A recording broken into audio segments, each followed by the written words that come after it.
नमस्कार, स्वागत है आपका आपके सितारे में और मैं हूं आपके साथ प्रियंका।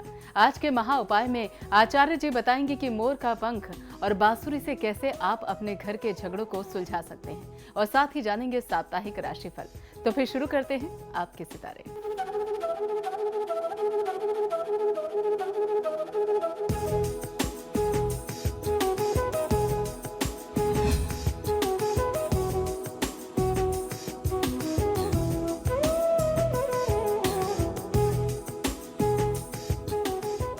आपके सितारे में आप अपनी हर परेशानी का हल प्राप्त कर सकते हैं और अपने सवाल भी पूछ सकते हैं। स्टूडियो में साथ देने के लिए मौजूद हैं विश्व विख्यात ज्योतिषाचार्य और वास्तु शास्त्री पंडित वैभव नाथ शर्मा जी। आचार्य जी, आपका हार्दिक स्वागत है स्टूडियो में। जी नमस्कार। तो यदि आपके मन में कोई सवाल है तो आप भी हमें कॉल कर सकते हैं और हमारे नंबर्स लगातार आपकी टेलीविजन स्क्रीन पर फ्लैश किए जा रहे हैं। आप हमें हमारे टोल फ्री नंबर पर भी कॉल कर सकते हैं। आप हमसे सीधी बात कर सकते हैं। हमारा टोल फ्री नंबर है 1800-102-6303। आप इस नंबर पर मुफ्त में कॉल करें। इसके अलावा आप हमारे लैंडलाइन नंबर्स 0120-464-6332, 0120-464-6327 पर भी कॉल करके हमसे सीधी बात कर सकते हैं। और चलिए अब जान लेते हैं 12 राशियों का हाल कैसा रहने वाला है आपका आने वाला सप्ताह। सबसे पहले बात करेंगे मेष राशि की। मेष राशि वाले जातक लोगों के लिए सप्ताह के शुरू के कुछ दिन कह सकते हैं एक दो दिन जो है वो आपके लिए थोड़े से परेशान करने वाले, चिंता भरे हो सकते हैं। भावनात्मक स्तर पर आप बहुत ज्यादा विचलित हो सकते हैं। जोखिम उठाने की प्रवृत्ति पर भी इस दौरान आपको नियंत्रण रखना आपके लिए ज्यादा लाभकारी होगा। रिस्क लेने की आपकी जो आदत है उसको आपको कंट्रोल करना पड़ेगा। शुरू के 2 दिन के बाद बाकी के जो 5 के दिन होंगे वो आपके लिए बेहतरीन सिद्ध होंगे। रचनात्मक कार्यों में आपकी रुचि बढ़ेगी। यदि लेखन, साहित्य, कला, संगीत और सिनेमा आदि से आप जुड़े हुए हैं तो अपनी प्रतिभा को प्रदर्शित करने का भरपूर अवसर आपको प्राप्त होगा। किसी अभिष्ट कार्य के बन जाने से, उसकी सिद्धि से आपका मन प्रफुल्लित हो, ऐसी भी संभावना आपके लिए बनती है। इस सप्ताह को शुभ बनाने के लिए हनुमान जी की पूजा आराधना पूरे सप्ताह आपको करनी है। बजरंग बाण का पाठ आप नियमित करते रहें। तनाव और दबाव में आकर के बड़े निर्णय करने से बचना चाहिए। और चलिए जान लेते हैं वृषभ राशि वालों का आने वाला सप्ताह कैसा रहने वाला है। वृषभ राशि वाले जातक लोगों के लिए हफ्ते के आरंभ के पहले 4 दिन जो होंगे वो आपके लिए बेहतरीन सिद्ध होने वाले हैं। आपके संपर्क के दायरे का विस्तार होगा। सोशल नेटवर्किंग से अपनी स्थिति को आप और मजबूत कर सकते हैं। निकटस्थ स्थान की यात्रा हो सकती है जो आपके लिए काफी अच्छी रहेगी। आखिर के 2 दिन थोड़े से नरम हो सकते हैं, थोड़े कमजोर होंगे। शुरुआती 4 दिन के तुलना में उतना लाभ आपको अंतिम के 2 दिनों में, 3 दिनों में नहीं मिलेगा। महत्वपूर्ण निर्णय करने के लिए समय, ये अंतिम का जो समय होगा वो बहुत अच्छा नहीं होगा। किसी व्यक्ति या स्थिति को लेकर के मनोमालिन्य की स्थिति, यानी मन में मलिनता, तनाव की स्थिति, विवाद की स्थिति आ सकती है। इस सप्ताह को शुभ बनाने के लिए भगवान विष्णु जी की पूजा आराधना कर लेना और केसर का तिलक नियमित रूप से मस्तक पर धारण करना आपके लिए शुभ होगा। धन का निवेश बिना सोचे समझे और जल्दीबाजी में करने से बचना चाहिए। और चलिए जान लेते हैं मिथुन राशि वालों का कैसा रहने वाला है आने वाला सप्ताह। मिथुन राशि वाले जातक लोगों के लिए इस सप्ताह आपके आत्मविश्वास में वृद्धि होगी। आर्थिक क्षेत्र में किए गए प्रयास आपको सफलता प्रदान करेंगे। रुके हुए धन के मिलने की संभावना आपके लिए बनती है। पारिवारिक वातावरण खुशहाली से परिपूर्ण रहेगा। घर के आसपास, अपने स्थान के आसपास निकटस्थ स्थान की यात्रा भी हो सकती है जो आपके लिए लाभदायक सिद्ध होगी। हो सकता है कोई छोटी व्यापारिक यात्रा आप करें, सुबह जाएं और शाम को वापस लौट आएं, उसमें आपको फायदा मिले। भाग्य के सहयोग से भी रुके हुए कार्य बनने की पूर्ण संभावना आपके लिए बनती है। कोई नया प्रेम प्रसंग भी इस दौरान आरंभ हो सकता है। इस सप्ताह को शुभ बनाने के लिए भगवान श्री राम की पूजा आराधना आपके लिए सफलतादायी सिद्ध होगी। राम रक्षा स्तोत्र का पाठ आपको नियमित करते रहना चाहिए और अपने गलत मित्रों की संगत से आपको दूर रहना है। कुसंगति आपको कुमार्ग पर ना ले जाए, इस बात का भी आपको ध्यान स्वयं से रखना होगा। और चलिए अब जान लेते हैं कर्क राशि वालों का आने वाला सप्ताह कैसा रहेगा। कर्क राशि वाले जातक लोगों के लिए इस सप्ताह रविवार का दिन यानी कल का दिन आपके लिए थोड़ा सा मध्यम व्यतीत हो सकता है। मन भी अस्त व्यस्त चिंतित रहेगा और शारीरिक ऊर्जा में भी आप कमी का अनुभव कर सकते हैं। वो स्फूर्ति व उत्साह आपके अंदर नहीं होगा। इसके बाद आने वाला सप्ताह बाकी के 6 दिन अति उत्तम आपके लिए व्यतीत होने वाले हैं। मनोयोग के साथ साथ कार्यों में आप लग पाएंगे। आपकी सामाजिक मान प्रतिष्ठा में पद में वृद्धि हो, ऐसे संकेत आपके लिए बनते हैं। समाज के प्रतिष्ठित व्यक्तियों के साथ आपके मधुर संबंध स्थापित होंगे, जिनका भविष्य में आपको बहुत अच्छा लाभ मिल सकता है। यात्रा से संबंधित योग भी आपके लिए चल रहा है और ये कोई यात्रा आपकी लंबी दूरी की यात्रा इस आगे आने वाले 6 दिनों में हो सकती है और ये यात्रा आपको कोई बहुत बड़ा लाभ दे करके जाए, आपके लिए अच्छी सिद्ध हो, ऐसे भी योग आपके लिए बनते हैं। इस सप्ताह को शुभ बनाने के लिए भगवान श्री कृष्ण की पूजा आराधना आपके लिए सर्वोत्तम होगी। ओम क्लीं कृष्णाय नमः मंत्र का नियमित रूप से आपको जाप करते रहना चाहिए। अत्यधिक विचलित नहीं होना है किसी भी काम को लेकर के। और चलिए अब जान लेते हैं सिंह राशि वाले इस पूरे सप्ताह क्या उपाय करें और क्या ना करें। सिंह राशि वाले जातक लोगों के लिए इस सप्ताह के पहले 3 दिन थोड़ा सा थकाने वाले भरे हो सकते हैं। काम का दबाव बहुत ज्यादा होगा, व्यस्तता बहुत होगी, कार्य की अधिकता बनी रहने वाली है, जिसके चलते आपकी दिनचर्या भी प्रभावित हो सकती है, अस्त व्यस्त हो सकती है। इस दौरान किसी पुराने मित्र से भी मुलाकात संभव दिखाई देती है। इसके अलावा बाकी 4 दिन जो होंगे वो आपके लिए ठीक होंगे, अच्छे होंगे।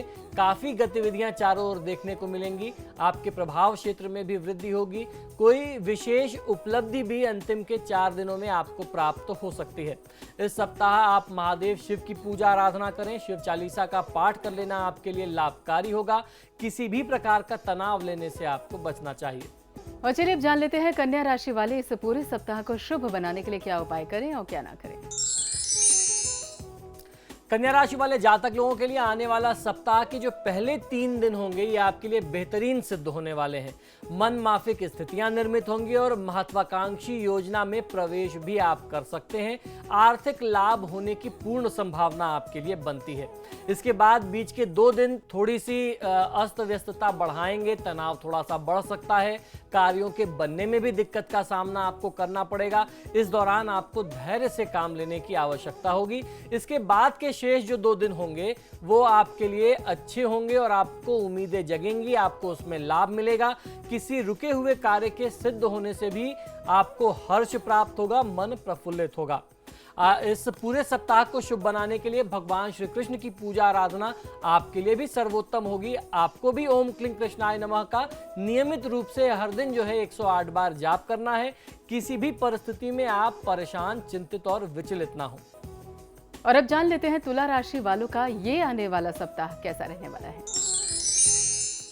तुला राशि वाले जातक लोगों के लिए इस हफ्ते भाग्य के सहयोग से कठिन कार्य संपादित हो सकते हैं, पूरे हो सकते हैं।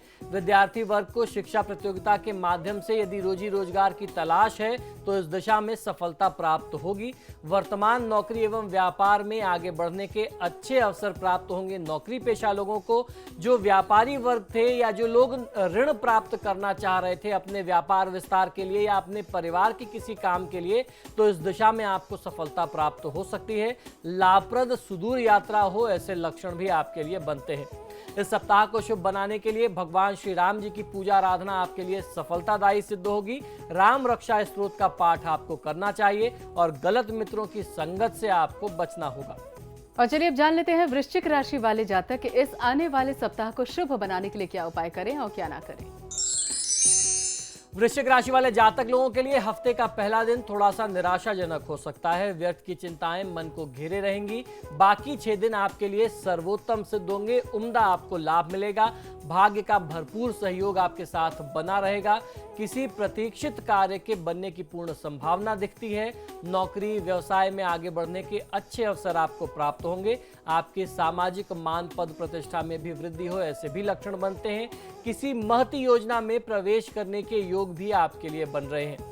इस सप्ताह को, आगामी सप्ताह को शुभ बनाने के लिए हनुमान जी की पूजा आराधना और बजरंग बाण का पाठ करना आपके लिए सर्वोत्तम सिद्ध होगा। तनाव और दबाव में आकर के बड़े निर्णय करने से बचना चाहिए।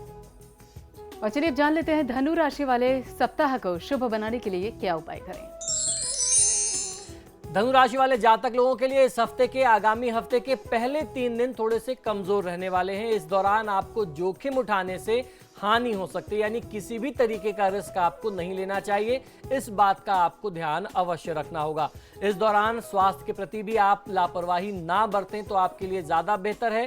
इसके बाद के शेष 4 दिन जो होंगे वो आपके लिए अच्छे व्यतीत होंगे। कठिनाइयों से आपको मुक्ति मिलेगी। मित्रों और शुभचिंतकों का भरपूर सहयोग और समर्थन कार्य क्षेत्र में प्राप्त होगा। प्रेम संबंधों में आत्मीयता बढ़ेगी। और अगर आप कोई यात्रा इस दौरान करते हैं, बाकी के 4 दिनों में कोई यात्रा करते हैं, तो वो यात्रा आपके लिए बहुत सफल और बहुत लाभकारी सिद्ध रहेगी। ऐसे लक्षण आपके लिए बनते हैं। इस सप्ताह को शुभ बनाने के लिए आपको भी हनुमान जी की पूजा आराधना करनी है, तो हनुमान चालीसा और बजरंग बाण का आप पाठ करें। और किसी भी प्रकार के तनाव और दबाव में आकर के बड़े निर्णय करने से आपको बचना है। और अब जान लेते हैं मकर राशि वाले जातकों के सितारे इस पूरे सप्ताह को शुभ बनाने के लिए उन्हें क्या उपाय करें और क्या उपाय नहीं करने हैं। मकर राशि वाले जातक लोगों के लिए इस सप्ताह के पहले 3 दिन आपके लिए बहुत बढ़िया और शुभ रहने वाले हैं। विरोधियों पर विजयश्री आपको प्राप्त होगी। किसी नवीन साझेदारी यानी न्यू पार्टनरशिप बिजनेस में भी प्रवेश करने की स्थिति बनती है, उसके लिए भी परिस्थितियां आपके अनुकूल बन रही हैं। प्रेम संबंधों में अंतरंगता बढ़ेगी। बीच के जो 2 दिन होंगे वो थोड़े से कष्टप्रद हो सकते हैं। आपके विचारों और योजनाओं का लोग विरोध कर सकते हैं।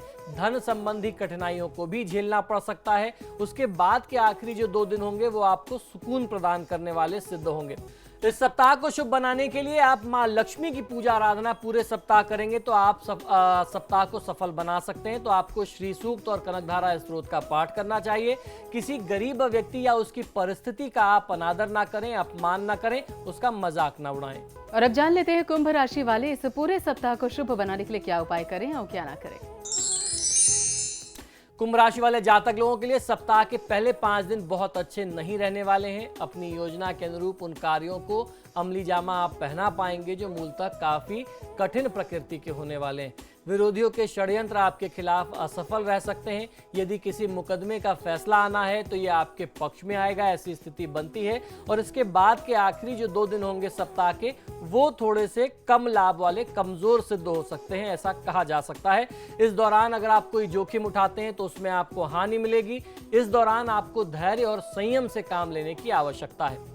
इस सप्ताह को शुभ बनाने के लिए श्री सिद्धि विनायक नामावली का पाठ करना चाहिए। भगवान गणेश की पूजा आराधना करें और धन का बहुत ज्यादा दिखावा, धन का खर्च और निवेश करने से बचना चाहिए।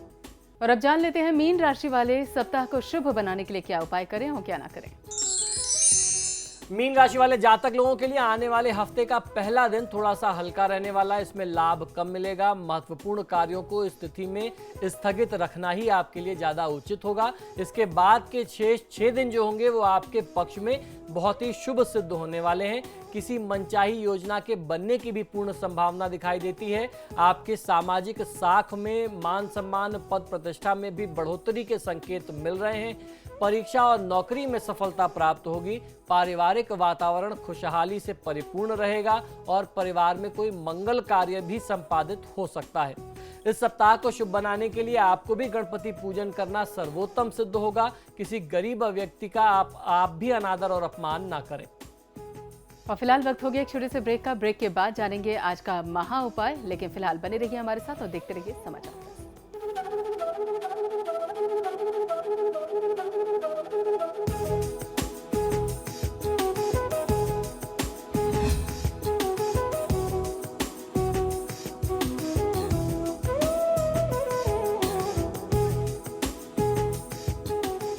ब्रेक के बाद आपका एक बार फिर से स्वागत है और चलिए जान लेते हैं आचार्य जी से आज का महा उपाय। जी बिल्कुल, आज के महा उपाय में हम लोग चर्चा करने वाले हैं कि किस प्रकार आप घर के वाद विवाद, घर के झगड़ों और गृह क्लेशों से मुक्ति पा सकते हैं मोरपंख और बांसुरी का प्रयोग करके। जी हाँ, सुनने में थोड़ा सा अटपटा जरूर लग सकता है, लेकिन आपका गृह क्लेश और आपके घर के झगड़ों को बांसुरी और मोरपंख से आप बहुत आसानी से सुलझा सकते हैं। यूं तो बांसुरी और मोरपंख के अलग अलग उपाय हमने आपको समय समय पर बताए हैं, लेकिन आज शास्त्रों में इसका क्या महात्म्य है, क्या भूमिका है, आइए इस पर भी एक दृष्टि डालते हैं। हमारा घर हमारा घर जो होता है वह एक तरीके से मंदिर होता है। अगर वहाँ परिवार ना हो और अपनत्व की भावना ना हो तो वो ईंट गारे से बना हुआ एक मकान और एक ढांचा ही रह जाता है। यदि उसमें रहने वाले सदस्य रोज ही आपस में झगड़ते ही रहेंगे तो यह मंदिर जो है अपवित्र होने लगता है, इसकी ऊर्जा जो है वह अशुभ होने लगती है। इसके कई कारण हो सकते हैं। घर में झगड़े और वाद विवाद होने के कई सारे कारण हो सकते हैं, पर सबसे बड़ा कारण जो है वह घर में नकारात्मक ऊर्जा का प्रवेश करना होता है। वह नकारात्मक ऊर्जा किसी भी तरीके से आ सकती है, किसी व्यक्ति के साथ आ सकती है, अशुभ चीजों के साथ प्रवेश कर सकती है, घर के खुले होने पर घर के आसपास कुछ अशुभ ऊर्जा होने से वो ऊर्जा आपके घर में आ सकती है। तो इसके कई सारे स्रोत, कई सारे कारण हो सकते हैं। घर में सकारात्मक ऊर्जा का प्रवेश कैसे हो, ये प्रश्न उठ जाता है। इसके लिए आज हम आपको कुछ ऐसे छोटे छोटे सरल उपाय और कुछ ऐसे टिप्स बताने जा रहे हैं जिन्हें यदि आप आजमाते हैं तो निश्चित तौर पर आपके घर में सकारात्मक ऊर्जा का प्रवेश होने लगेगा, सकारात्मक ऊर्जा का संचरण और बढ़ेगा और आपका घर फिर से एक बार मंदिर की तरह शुद्ध और पवित्र हो जाएगा। संगीत के कई सारे वाद्य यंत्र वास्तु दोषों को दूर करते हैं। ये बात आपको सुनकर के थोड़ी सी अचंभे में जरूर डाल सकती है कि किस तरीके से वाद्य यंत्रों को आप अपने घर में रख करके वास्तु दोष दूर कर सकते हैं। आपने फेंग शुई में इसी तौर पर देखा होगा कि विंड चाइम, जिसे हम पवन घंटी बोलते हैं, उसको दरवाजे के आसपास या किसी ऐसी जगह के आसपास लगाते हैं जहां से शुद्ध ऊर्जा का संचरण होता रहे। जब वो उसके माध्यम से निकलती है, उससे जब वो मधुर सुमधुर ध्वनि निकलती है तो ऊर्जा अपने आप ही शुभ हो जाती है। तो ठीक इसी प्रकार से हमारे वैदिक वास्तुशास्त्र में बांसुरी का बहुत ज्यादा महात्म्य है। यदि आप अपने घर में बांसुरी को रखते हैं तो आपके घर के वास्तु दोषों को दूर करने में ये बहुत महत्वपूर्ण भूमिका निभा सकता है। इससे आपको बहुत अच्छा लाभ मिलता है। किसी भी घर के लिए ये बहुत ही खुशी की बात होती है। इसी प्रकार से यदि आप बांसुरी का प्रयोग करें तो घर के बड़े से बड़े दोषों को दूर किया जा सकता है। खासतौर पर बीम के दोषों को दूर करने के लिए मैंने कई बार आपको बांसुरी का प्रयोग बताया है। यह बांसुरी भगवान श्री कृष्ण का बहुत ही प्रिय वाद्य यंत्र रही हुई है। इसे शांति और शुभता का प्रतीक माना जाता है। साथ ही यह प्राणवायु प्रदान करने में बहुत ज्यादा मददगार सिद्ध होती है, इसीलिए इसे वास्तु दोष निवारक भी कहा गया है। भवन में, आपके घर में जहां कहीं भी वास्तु दोष हो वहां बांसुरी का उपयोग करना और उस उपयोग के माध्यम से वास्तु दोष को दूर करना बहुत सरल और बहुत प्रभावशाली उपाय है। यहां पर ध्यान आपको ये देना होगा कि बांसुरी कभी भी सीधी नहीं लगानी चाहिए, बल्कि इसे हमेशा तिरछा लगाने से ही लाभ मिलता है। उसको तिरछा इसलिए रखते हैं जिससे उसमें से वायु का संचरण आसानी से हो सके। साथ ही बांसुरी का मुंह हमेशा नीचे की ओर होना चाहिए। बांसुरी के कुछ लाभदायक और भी प्रयोग मैं आपको बताने जा रहा हूं, उनको भी अगर आप प्रयोग में लेते हैं तो आपको फायदा मिलेगा। ठीक इसी प्रकार से मोरपंख से जुड़े हुए भी कुछ लाभकारी प्रयोग हैं, आइए उन पर भी चर्चा कर लेते हैं। मोरपंख को अगर आप घर के अंदर हाथों से ऊपर की नीचे की तरफ फहराते हैं तो आपके घर के आसपास की जो भी नकारात्मक ऊर्जा है वह घर के अंदर से बाहर चली जाती है, वह दोष दूर हो जाता है। बांसुरी सौभाग्य और ऐश्वर्य का सूचक है। इसे आप घर में थोड़ा तिरछा करके किसी भी दिशा में लगाएं तो आपको घर में सकारात्मक ऊर्जा को संचार करने में, संचरण कराने में, सकारात्मक ऊर्जा की वृद्धि में काफी अच्छा लाभ और सहयोग मिल सकता है। घर के फर्श पर अगर नमक के पानी का पोछा लगाएं और दक्षिण पश्चिम के कोण के अंदर में अलमारी के ऊपर आप अगर किसी पात्र में नमक का ढेला रख देते हैं तो इससे भी सकारात्मक ऊर्जा का संचरण होता है। आपको ध्यान ये रखना है कि नमक के इन ढेलों को 4-5 दिनों के अंदर अंदर आप बदलते रहें। इसको बहुत समय तक यूं ही पड़े नहीं रहने देना चाहिए।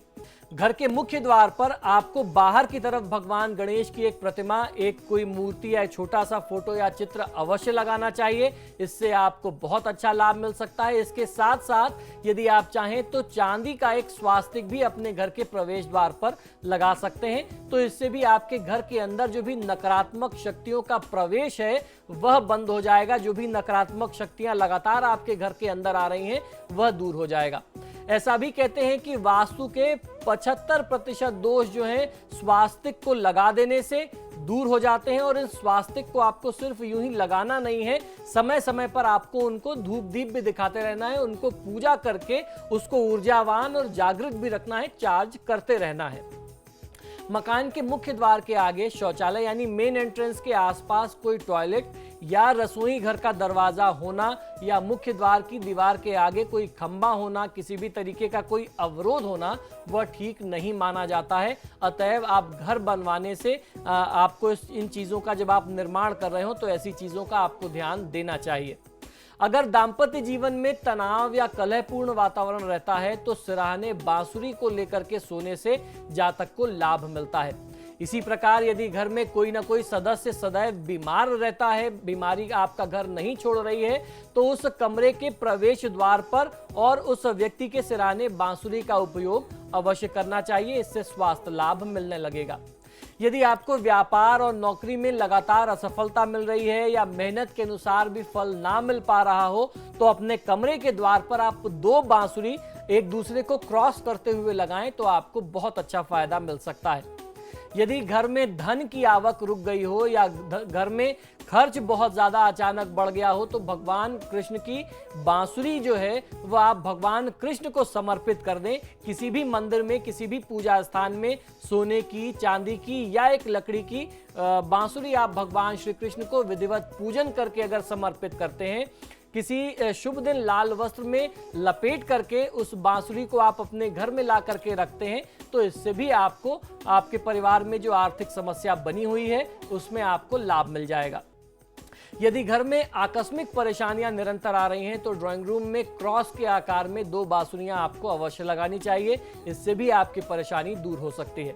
जिस घर में नित्य कुछ देर के लिए बांसुरी की ध्वनि गूंजती है, वहां सुख शांति बनी होती है और अशुभ शक्तियां घर से दूर हो जाती हैं।